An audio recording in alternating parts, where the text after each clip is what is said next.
자, 착하게 따라와. 서울 구경 시켜줄게. 싫어요, 놔주세요. 여대생이 팔을 빼려 했지만 소용없었어요. 친구들도 무서워서 울고 있었죠. 문 밖에서 하윤이 심장이 빠르게 뛰었습니다. 하지만 머리는 차가웠어요. 707에서 배운 냉정하게 상황을 분석하고 행동하는 것. 7명이 이치, 무기소지 여부, 퇴로, 민간인 이치. 1초 만에 모든 것을 파악했습니다. 하윤은 카페 문을 열고 들어갔어요. 뭐야? 또 너야? 어제 만났던 남자가 하윤을 알아봤습니다. 하지만 하윤은 그를 무시하고 전등 스위치를 찾았습니다. 뭐 하는 거야? 하윤은 돌아서며 말했습니다. 내 동생을 놓아주세요. 동생? 아, 이 예쁜이가? 하! 남자들이 웃었어요. 마지막 경고입니다. 놓아주세요. 경고? 너 정말 죽고 싶. 탁. 하윤이 전등 스위치를 껐습니다. 카페 안이 순식간에 어둠에 잠겼어요. 그리고 시작됐습니다. 어둠 속에서 하윤은 유령처럼 움직였어요. CQB, 근접 전투술, 좁은 공간에서 적을 제압하는 707의 특기였죠. 첫 번째 남자의 무릎 뒤를 정확히 가격했습니다. 비명과 함께 쓰러졌죠. 두 번째는 목을 조여 의식을 잃게 했죠. 세 번째는 팔을 꺾어 무력화시켰습니다. 뭐야? 불 켜! 어디 있어?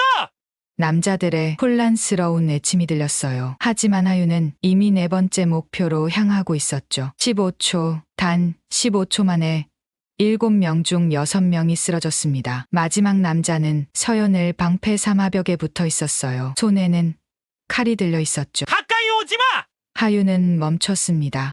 불 켜! 당장! 하윤이 천천히 스위치 쪽으로 움직였습니다. 남자는 안심했어요. 그 순간이었죠.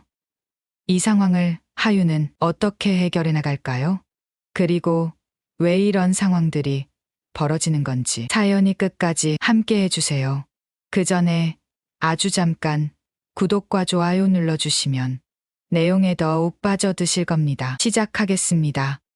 군용 배낭을 어깨에 맨 하윤은 버스에서 내려섰습니다. 8년 만에 고향이었죠. 청송군진 보면 이곳에서 태어나고 자란 하윤에게는 모든 것이 익숙했습니다. 하지만 지금은 뭔가 달랐어요.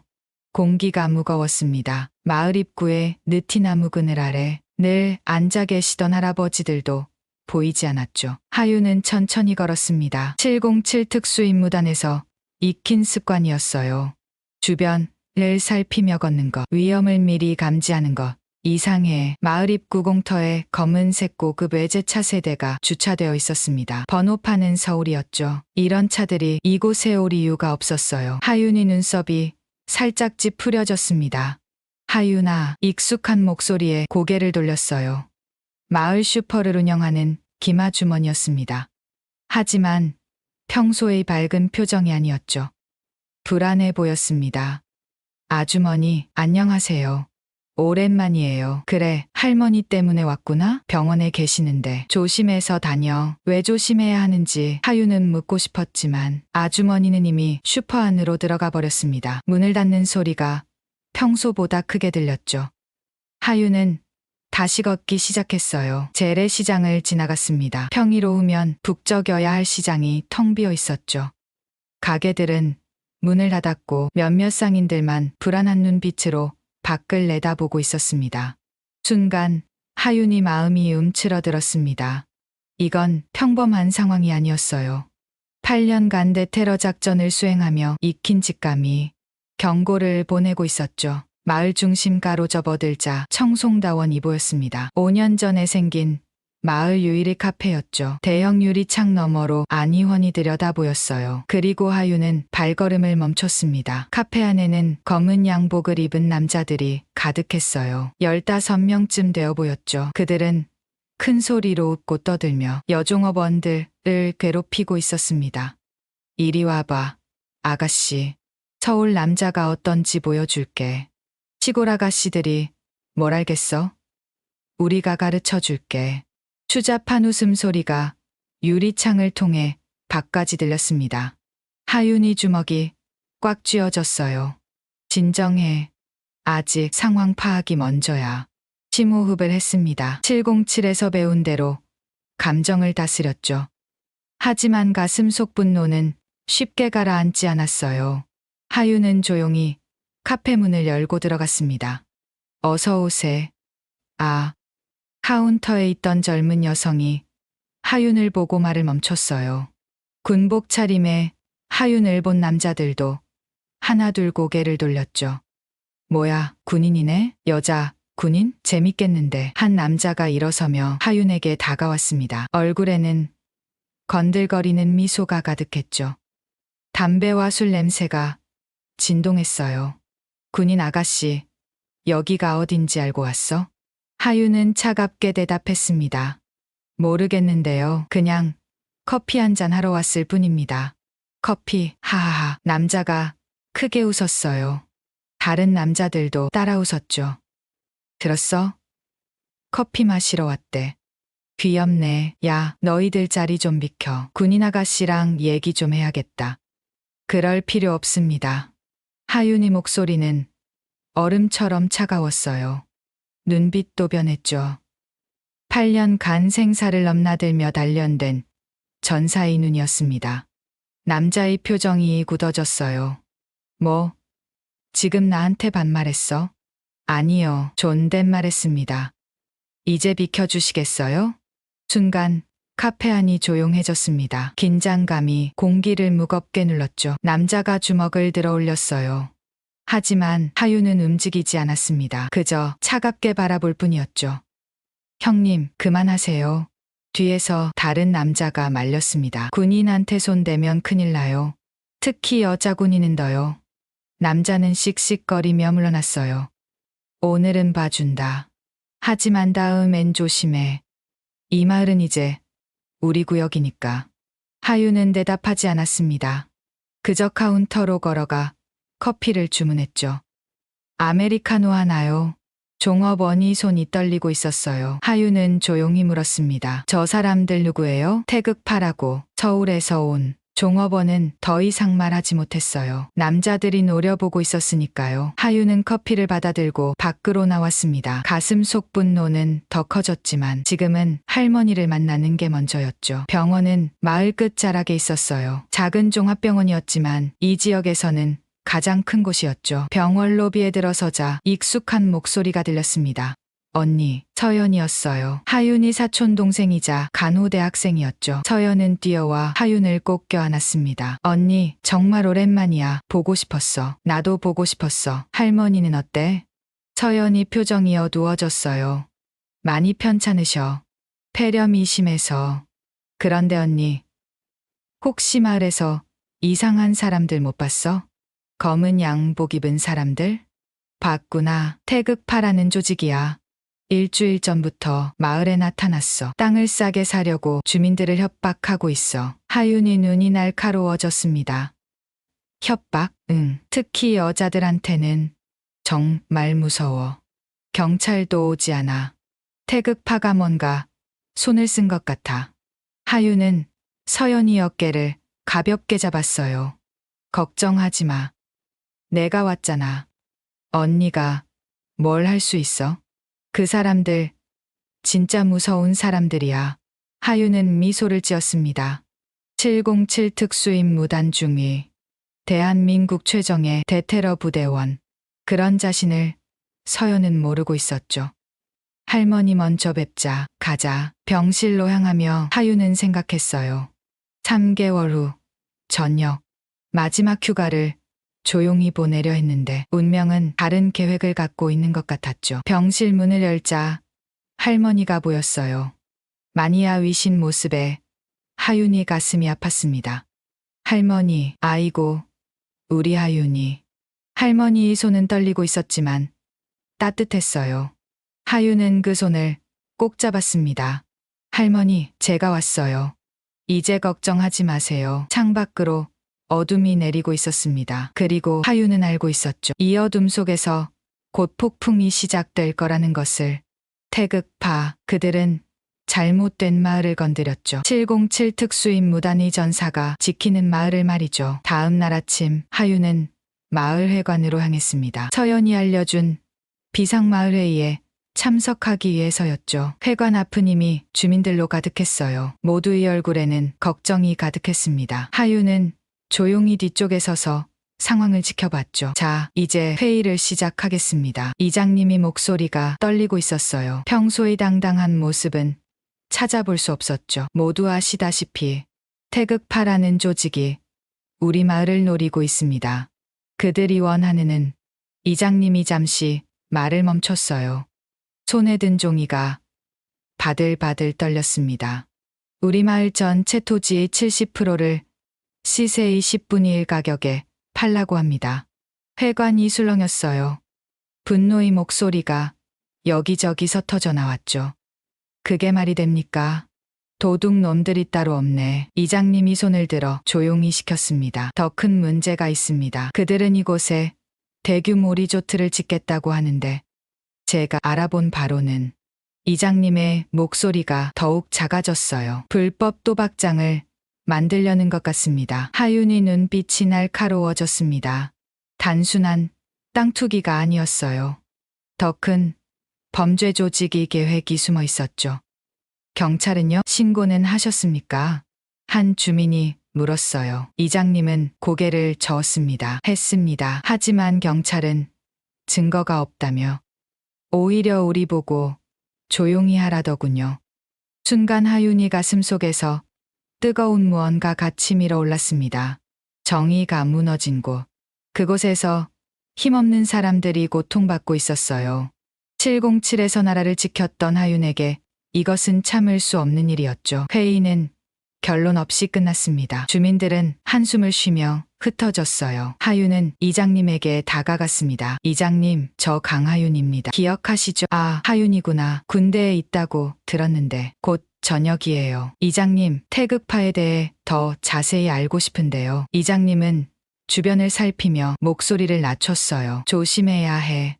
그들은 정말 위험한 사람들이야. 특히 여자들한테는. 그때였습니다. 하윤의 핸드폰이 울렸어요. 서연이었죠. 언니 지금 어디야? 서연의 목소리에는 공포가 가득했습니다. 하윤의 온몸이 긴장했어요. 무슨 일이야? 청송다원의 태극파가 우리를 안 보내줘. 전화가 끊겼습니다. 하윤은 즉시 뛰기 시작했어요. 마을회관에서 카페까지는 500m. 하지만 하윤에게는 너무나 긴 거리였죠. 서연아, 조금만 기다려. 카페 앞에 도착했을 때 하윤은 안을 들여다봤습니다. 태극파 조직원 7명이 서연과 친구들 3명을 둘러싸고 있었어요. 서연의 팔을 잡고 있는 남자의 얼굴에는 추잡한 미소가 가득했죠. 자, 착하게 따라와. 서울 구경시켜줄게. 싫어요. 놔주세요. 서연이 팔을 빼려 했지만 소용없었어요. 친구들도 무서워서 울고 있었죠. 하윤의 심장이 빠르게 뛰었습니다. 하지만 머리는 차가웠어요. 707에서 배운 것. 감정에 휘둘리면 진다. 냉정하게 상황을 분석하고 행동해야 한다. 7명의 위치, 무기 소지 여부, 퇴로, 민간인 위치. 0점 만에 모든 것을 파악했습니다. 하윤은 조용히 카페 문을 열고 들어갔어요. 뭐야? 또 너야? 어제 만났던 남자가 하윤을 알아봤습니다. 하지만 하윤은 그를 무시하고 카운터로 걸어갔죠. 그리고 전등 스위치를 찾았습니다. 야, 뭐 하는 거야? 남자가 다가왔어요. 하윤은 돌아서며 말했습니다. 내 동생을 놓아주세요. 동생? 아, 이 예쁜이가? 하하하. 남자들이 웃었어요. 하지만 그 웃음은 곧 멈췄습니다. 하윤의 눈빛이 변했으니까요. 전사의 눈, 죽음을 넘나든 자의 눈이었죠. 마지막 경고입니다. 놓아주세요. 경고? 너 정말 죽고 싶. 탁. 하윤이 전등 스위치를 껐습니다. 카페 안이 순식간에 어둠에 잠겼어요. 그리고 시작됐습니다. 어둠 속에서 하윤은 유령처럼 움직였어요. CQB 근접 전투술. 좁은 공간에서 적을 제압하는 707의 특기였죠. 첫 번째, 남자의 무릎 뒤를 정확히 가격했습니다. 비명과 함께 쓰러졌어요. 두 번째는 목을 조여 의식을 잃게 했죠. 세 번째는 팔을 꺾어 무력화시켰습니다. 뭐야? 불 켜. 어디 있어? 남자들의 혼란스러운 외침이 들렸어요. 하지만 하윤은 이미 네 번째 목표로 향하고 있었죠. 15초, 단 15초 만에 7명 중 6명이 쓰러졌습니다. 마지막 남자는 서연을 방패 삼아 벽에 붙어 있었어요. 손에는 칼이 들려 있었죠. 가까이 오지 마. 인연 죽는다. 하윤은 멈췄습니다. 그리고 차분히 말했어요. 알겠습니다. 진정하세요. 불 켜. 당장. 하윤이 천천히 스위치 쪽으로 움직였습니다. 남자는 안심했어요. 그 순간이었죠. 하윤이 주머니에서 동전을 꺼내 창문에 던졌습니다. 챙그랑. 남자가 반사적으로 소리 나는 쪽을 봤어요. 0점 빈틈. 하윤은 그 틈을 놓치지 않았습니다. 순식간에 거리를 좁히고 남자의 손목을 정확히 가격했어요. 칼이 떨어졌고 이어진 무릎 차기에 남자는 쓰러졌죠. 하윤이 불을 켰습니다. 카페 바닥에는 7명의 남자들이 신음하며 누워 있었어요. 서연과 친구들은 충격에 빠진 채 하윤을 바라봤죠. 언니, 어떻게? 하윤은 서연을 꼭 안아줬습니다. 괜찮아. 이제 안전해. 그리고 쓰러진 남자들을 차갑게 내려다봤어요. 24시간 내에 이 마을을 떠나세요. 하윤의 목소리는 얼음처럼 차가웠습니다. 이건 경고가 아닙니다. 최후 통첩이에요. 간신히 의식을 되찾은 남자가 이를 갈며 말했어요. 누구야? 대한민국 육군 707 특수임무단 강하윤 중입니다. 남자들의 얼굴이 하얗게 변했어요. 707, 그 이름만으로도 충분했죠. 그리고 이 마을은 제 고향입니다. 건드리지 마세요. 하윤은 서연과 친구들을 데리고 카페를 나왔습니다. 밖에는 이미 주민들이 모여 있었어요. 누군가 영상을 찍고 있었죠. 그날 저녁, 한 영상이 인터넷을 뜨겁게 달궜습니다. 특수부대여 군대, 조폭 7명, 조회수는 순식간에 100만을 넘었어요. 댓글도 쏟아졌죠. 진짜 707이래요. 혼자서 7명을 개박. 우리 마을의 영웅. 하지만 하윤은 알고 있었습니다. 이것은 시작에 불과하다는 것을. 태극파는 더 큰 조직의 일부일 뿐이고 진짜 싸움은 이제부터라는 것을요. 병실에서 할머니가 하윤의 손을 잡았습니다. 우리 하윤이가 정말 대단한 아이가 됐구나. 할머니, 걱정하지 마세요. 제가 다 해결할게요. 창밖으로 어두운 밤이 깊어가고 있었습니다. 그리고 하윤은 느꼈어요. 전사의 본능이 깨어나고 있다는 것을. 8년간 나라를 지켰던 그 본능이 이제는 고향을 지키기 위해 다시 불타오르고 있었죠. 서울 강남의 한 고층 빌딩 최상층. 거대한 유리창 너머로 도시의 야경이 펼쳐져 있었습니다. 회장실 안에는 담배 연기가 자욱했죠. 태극파 애들이 당했다고?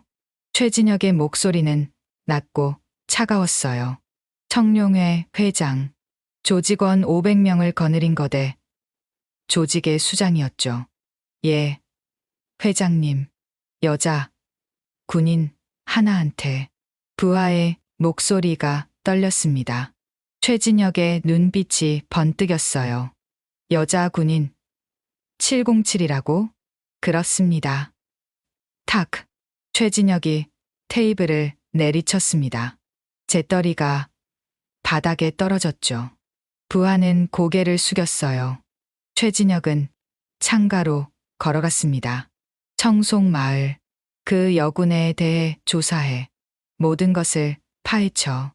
알겠습니다. 부하가 나가자 최진혁은 전화를 걸었어요. 나야. 청송에 30명 더 보내. 그리고 할머니가 입원했다던 병원 찾아봐. 전화를 끄는 최진혁의 입가에 차가운 미소가 떠올랐습니다. 707이든 뭐든 가족을 건드리면 꺾이게 되어 있어. 한편 청송 마을의 하유는 불안한 기운을 느끼고 있었어요. 새벽 4시 하유는 잠에서 깨어났습니다. 8년간의 특수부대 생활이 만든 본능이었죠. 뭔가 이상했어요. 창밖을 내다본 하윤의 눈이 날카로워졌습니다. 병원 주차장에 낯선 차들이 보였어요. 그리고 그 안에 사람들이 있었죠. 할머니를 노리는 건가? 하윤의 주먹이 꽉 쥐어졌습니다. 분노가 치밀어 올랐지만 곧 진정했어요. 침착해. 먼저 도움을 요청해야 해. 하윤은 핸드폰을 꺼냈습니다. 그리고 오랜만에 그 번호를 눌렀죠. 여보세요? 팀장님, 저 하윤입니다. 하윤? 이 시간에 무슨 일이야? 김태준 소령, 707 특수임무단 팀장이었죠. 하윤과 함께 수많은 작전을 수행한 전우였습니다. 도움이 필요합니다. 하윤이 상황을 설명하자 전화 너머로 잠시 침묵이 흘렀어요. 알았다. 6시간 안에 도착한다. 준서와 민호도 데려갈게. 감사합니다. 팀장님. 가족 일이잖아. 당연한 거야. 전화를 끄는 하윤은 다시 창밖을 봤습니다. 감시자들은 여전히 그곳에 있었죠. 좋아. 게임을 하고 싶다면 해주지. 오전 10시 청송 버스터미널에 3명의 남자가 내렸습니다. 김태준 소령, 박준서 중사, 이민호 하사, 모두 707 특수임무단 최정 예요원들이었죠. 하윤, 태준이 손을 들었어요. 하윤은 반갑게 맞이했습니다. 와주셔서 감사합니다. 뭘, 우리가 한 팀이잖아. 그런데 진짜 조폭들이 설치고 있어? 준서가 물었어요. 하윤은 고개를 끄덕였죠. 태극판은 시작일 뿐이에요. 진짜는 청룡회인 것 같습니다. 청룡회. 그 유명한 민호의 얼굴이 굳어졌어요. 청룡회는 군에서도 주시하는 거대 범죄 조직이었으니까요. 일단 숙소로 가죠. 거기서 자세히 설명할게요. 하윤이 준비한 숙소는 마을 외곽의 작은 펜션이었습니다. 조용하고 안전한 곳이었죠. 자, 이게 제가 파악한 정보입니다. 하윤이 노트북을 열었어요. 화면에는 청룡회 조직도가 떠 있었죠. 어떻게 이런 걸 마을 주민분들이 보아주셨어요. 그리고 어제 제압한 놈들 핸드폰에서도 정보를 얻었죠. 태준이 감탄했습니다. 역시 하윤이야. 그래서 계획은? 먼저 그들의 진짜 목적을 밝혀야 해요. 단순 땅 투기가 아닙니다. 하윤이 다른 파일을 열었어요. 청송 마을 지도였죠. 이 마을의 위치를 보세요. 완벽한 밀수 루트예요. 준서가 주먹을 쥐었어요. 그런 놈들이 마을 사람들을 괴롭히고 있다고? 용서할 수 없지. 그때 민호가 창밖을 가리켰습니다. 저기 수상한 차가 있어요. 검은색 세단이 펜션 앞을 천천히 지나가고 있었죠. 하윤이 미소를 지었습니다. 벌써 우리를 찾았네요. 예상보다 빠른데? 어떻게 할까? 태준이 물었어요. 하윤의 눈이 반짝였죠. 심리전을 시작하죠. 그날 밤 청룡회 조직원들에게 이상한 일이 일어났습니다. 그들이 타고 다니는 차 유리에 메시지가 적혀 있었어요. 당신들의 모든 움직임이 감시되고 있다. 청송을 떠나라. 이것이 마지막 경고다. 707이 지켜보고 있다. 조직원들은 공포에 떨었습니다. 언제, 어떻게 이런 메시지를 남겼는지 아무도 몰랐으니까요. 다음 날 아침 최진혁에게 보고가 올라갔어요. 뭐? 차에 메시지가? 예. 회장님, 30대 모든 차량에 CCTV는 아무것도 안 찍혔습니다. 마치 유령같이. 최진혁의 얼굴이 붉어졌어요. 분노가 끓어올랐죠. 707, 정말 대단하군. 좋아. 그렇게 나온다면. 최진혁은 전화를 들었습니다. 여보세요? 나야. 그래. 그 물건 말이야. 이번 주에 청송으로 가져와. 뭐, 위험하다고? 상관없어. 그리고 최진혁의 목소리가 더욱 낮아졌어요. 그 역은 할머니가 있는 병원. 우리 쪽 의사 한 명 심어둬. 한편 하윤과 팀원들은 다음 작전을 준비하고 있었습니다. 마약 거래 현장을 잡아야 해요.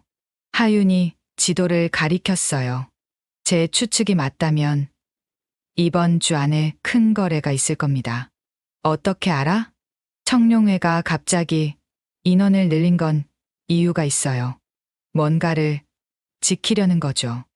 태준이 고개를 끄덕였습니다. 맞아. 그럼 우리도 준비해야겠네. 그때 하윤의 핸드폰이 울렸어요. 서연이었죠. 언니, 할머니가 갑자기 상태가 안 좋아졌어. 하윤의 얼굴이 창백해졌습니다. 순간 온몸이 얼어붙는 것 같았어요. 설마 그들이? 지금 갈게.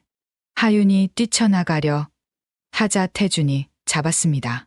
하윤, 침착해. 함정일 수도 있어. 하지만 할머니가. 하윤의 목소리가 떨렸어요. 눈에는 눈물이 맺혔죠. 이것은 전쟁이었습니다. 그리고 적은 이미 하윤의 가장 약한 곳을 공격하기 시작했어요. 태준이 하윤의 어깨를 잡았습니다. 같이 가자. 혼자가 아니야. 준서와 민호도 고개를 끄덕였어요. 맞아. 우리가 있잖아. 하윤은 눈물을 닦았습니다. 그리고 깊게 숨을 들이쉬었죠. 청룡회 절대 용서하지 않을 거야. 4명의 전사가 병원으로 향했습니다. 폭풍이 시작되고 있었어요.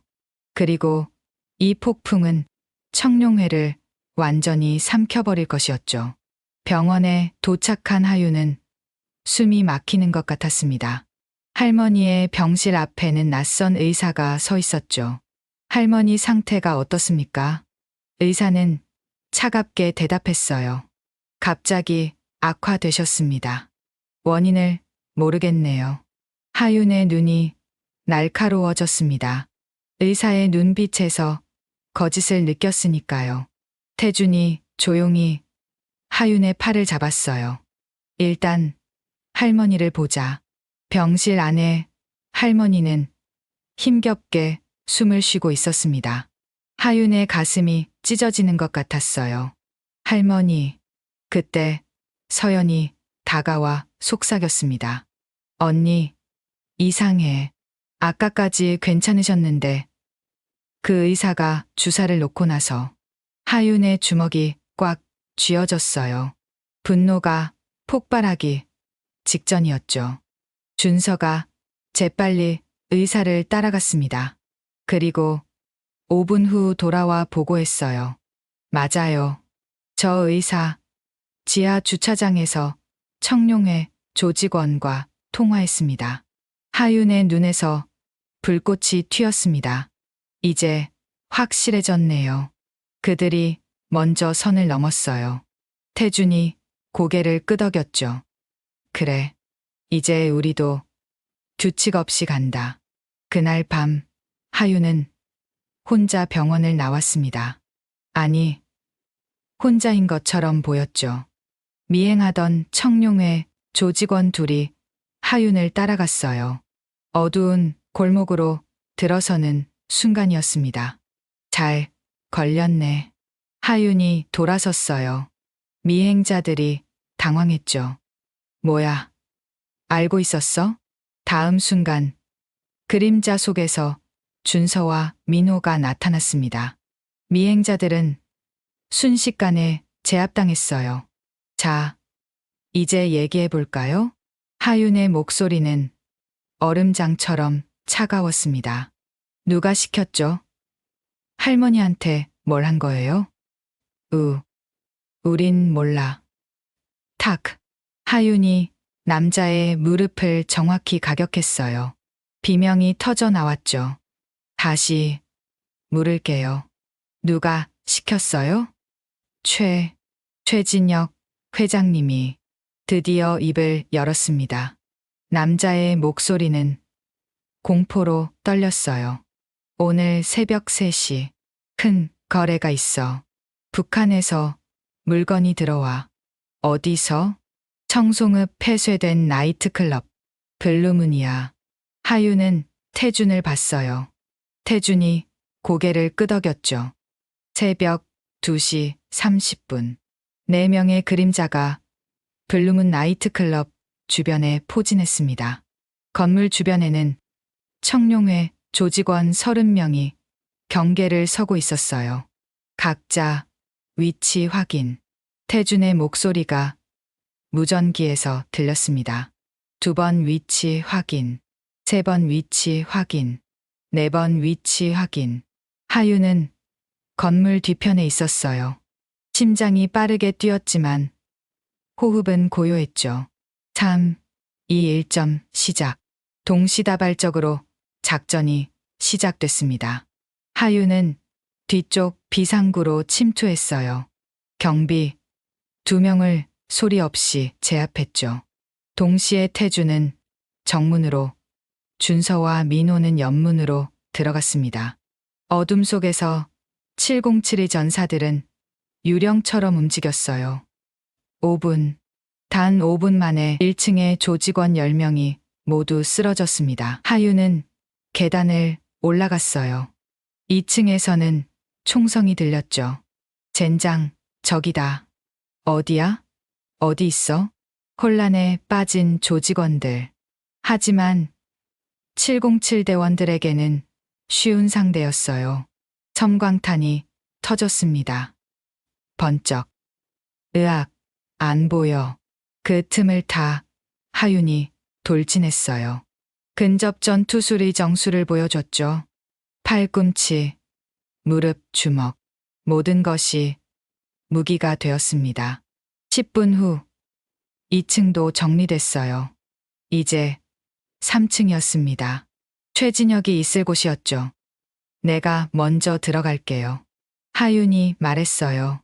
태준이 걱정스럽게 봤지만 고개를 끄덕였죠. 조심해. 하윤은 3층으로 올라갔습니다. 복도 끝 사무실. 문이 열려 있었어요. 안에는 최진혁이 담배를 피우며 서 있었습니다. 드디어 왔군. 707이 영웅. 최진혁의 목소리는 의외로 침착했어요.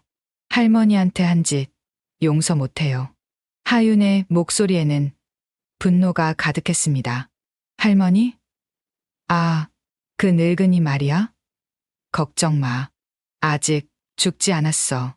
내가 시키면 언제든 해독제를 줄 수 있지. 하윤의 눈빛이 불타올랐어요. 조건이 뭐죠? 단단해. 여기서 조용히 사라져. 그럼 할머니는 살 거야. 최진혁이 웃었습니다. 승리를 확신하는 웃음이었죠. 하지만 하윤도 웃었어요.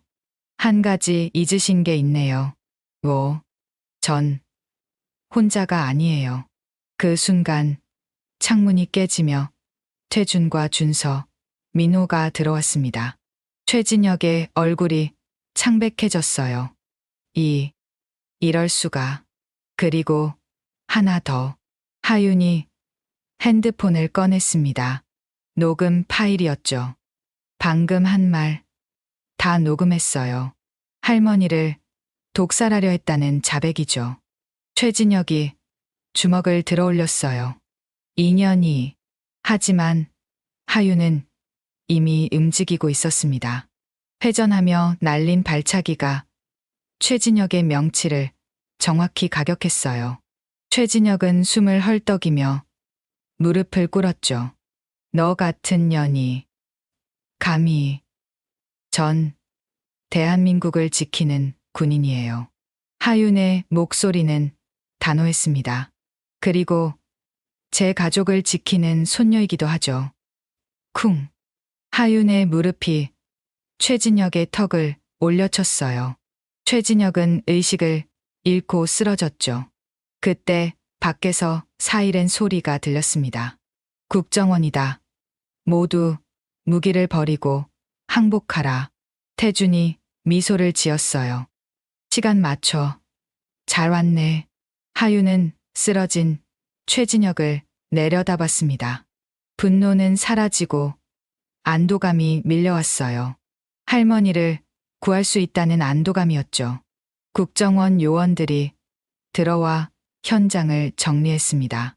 책상 서랍에서는 마약 거래 장부가 발견됐어요. 북한, 중국과 연결된 거대한 조직이었죠. 강하윤 중위님, 국정원 팀장이 다가왔습니다. 대단한 작전이었습니다. 덕분에 국제 마약 조직을 잡을 수 있게 됐어요. 하윤은 고개를 저었어요. 전 그저 가족과 마을을 지켰을 뿐입니다. 새벽 5시. 하윤은 다시 병원으로 돌아왔어요. 의사는 이미 체포됐고 새로운 의료진이 할머니를 치료하고 있었죠. 독소는 거의 빠졌습니다. 곧 깨어나실 거예요. 의사의 말에 하윤은 눈물을 흘렸습니다. 긴장이 풀리자 그동안 참았던 감정이 쏟아져 나왔어요. 할머니, 죄송해요. 제가 더 빨리. 태준이 하윤의 어깨를 두드렸습니다. 잘했어. 정말 잘했어. 준서와 민호도 고개를 끄덕였어요. 이제 다 끝났어. 마을도 안전해졌고 창밖으로 아침 해가 떠오르고 있었습니다. 긴 밤이 끝나고 새로운 날이 시작되고 있었어요. 그리고 하윤은 알았죠. 이것이 끝이 아니라 새로운 시작이라는 것을. 일주일이 지났습니다. 청송 마을은 다시 평화를 되찾았어요.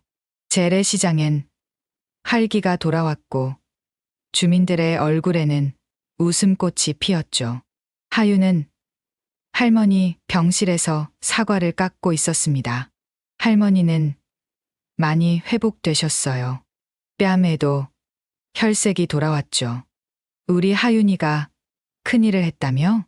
할머니의 목소리는 자랑스러움으로 가득했습니다. 아니에요, 할머니. 그냥 제가 할 일을 했을 뿐이에요. 겸손은 온 마을이 다 아는데. 할머니가 하윤의 손을 잡았어요. 따뜻한 손이었죠. 자랑스럽다, 우리 손녀. 하윤의 눈가가 촉촉해졌습니다. 할머니의 칭찬이 그 어떤 훈장보다 값졌으니까요. 문이 열리고 서연이 들어왔어요. 언니, 밖에 기자들이 또 왔어. 하윤이 한숨을 쉬었습니다. 청룡회 사건이 언론에 알려지면서 하윤은 일약 스타가 됐어요. 여전사, 마을의 수호자 같은 별명도 생겼죠. 또 인터뷰하래? 응. 언니, 진짜 유명해졌어. 우리 학교 애들도 다 언니 팬이야. 서연의 얼굴에는 자부심이 가득했습니다. 그때 병실 문이 다시 열렸어요. 정장을 입은 중년 남성이 들어왔죠. 강하윤 중위님? 네. 누구시죠? 남자는 명함을 내밀었습니다. 국정원 대테러 센터장 박민수입니다. 하윤의 눈이 커졌어요. 국정원 대테러 센터는 대한민국 최고의 대테러 조직이었으니까요. 잠시 얘기 좀 나눌 수 있을까요? 하윤은 할머니께 양해를 구하고 복도로 나왔습니다. 단도직입적으로 말씀드리죠. 우리 센터에 오시지 않겠습니까? 박민수의 눈빛은 진지했어요. 이번 작전을 보고 감탄했습니다. 혼자서 상황을 파악하고 팀을 이끌고 완벽하게 임무를 수행했죠. 과찬이십니다. 아닙니다. 707에서의 경력도 완벽하고요. 무엇보다 박민수가 잠시 멈췄어요. 국민을 지키겠다는 마음이 진짜더군요. 하윤의 가슴이 뜨거워졌습니다. 3개월 후 저녁이시죠? 그때 우리 센터로 오세요. 더 큰 무대에서 더 많은 사람을 지킬 수 있습니다.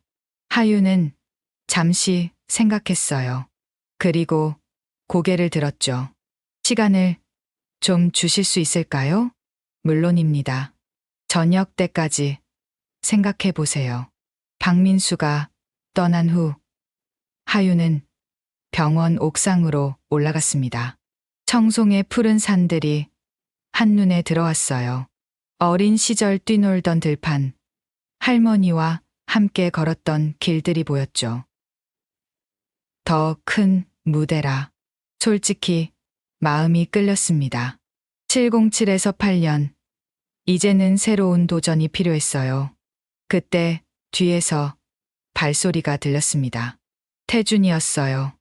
역시 여기 있었네. 팀장님. 태준이 하윤 옆에 섰습니다. 국정원에서 제안 받았다며? 예. 어떻게? 나도 받았거든. 대테러 센터 교관직. 하윤이 놀라서 태준을 봤어요. 태준은 미소를 지었죠. 같이 가면 어때? 거기서도 한 팀이 되는 거야. 순간 하윤의 마음이 따뜻해졌습니다. 혼자가 아니라는 생각에 용기가 났어요. 준서와 민호는요? 걔들도 각자 길을 찾았어. 준서는 경찰 특공대, 민호는 해군 UDT로 모두가 새로운 시작을 준비하고 있었습니다. 저녁 마을회관에서는 환송회가 열렸어요. 주민들이 하윤과 707팀을 위해 준비한 자리였죠. 정말 고맙습니다. 이장님의 인사에 박수가 쏟아졌어요. 우리 마을을 구해주셔서 평생 잊지 못할 겁니다. 주민들이 하나둘 다가와 감사 인사를 했습니다. 카페 청송다원의 젊은 사장님도 왔어요. 그날 정말 영화 같았어요. 덕분에 저희가 무사했습니다. 별 말씀을요. 당연한 일을 했을 뿐입니다. 그때 한 할아버지가 다가왔어요. 떨리는 손으로 봉투를 내밀었죠. 이거 별건 아니지만 봉투 안에는 낡은 사진이 있었습니다. 6.25 전쟁 때 이 마을을 지켰던 국군 장병들의 사진이었어요. 그때도 군인들이 우리를 지켜줬지. 이번에도 그랬고, 당신들은 진짜 영웅이야. 하윤의 눈시울이 붉어졌습니다. 그날 밤 하윤은 오랜만에 일기를 썼어요. 오늘 많은 것을 느꼈다. 군인의 사명이 무엇인지 왜 우리가 존재하는지. 8년 전 707에 들어갈 때는 그저 강해지고 싶었다. 하지만 이제는 안다. 진짜 강함은 누군가를 지킬 수 있는 힘이라는 것을. 3개월 후 하유는 군복을 벗었습니다. 저녁 시계는 할머니와 서연 그리고 707 동료들이 모두 왔어요. 중위, 아니 이제 하윤 씨. 태준이 웃으며 말했어요. 준비됐어? 하윤은 고개를 끄덕였습니다. 준비됐습니다. 일주일 후 하윤은 서울로 향했어요. 국정원 대테러센터. 새로운 신분증을 받았죠. 강하윤 요원 환영합니다. 박민수 센터장이 악수를 청했습니다. 앞으로 할 일이 많을 겁니다.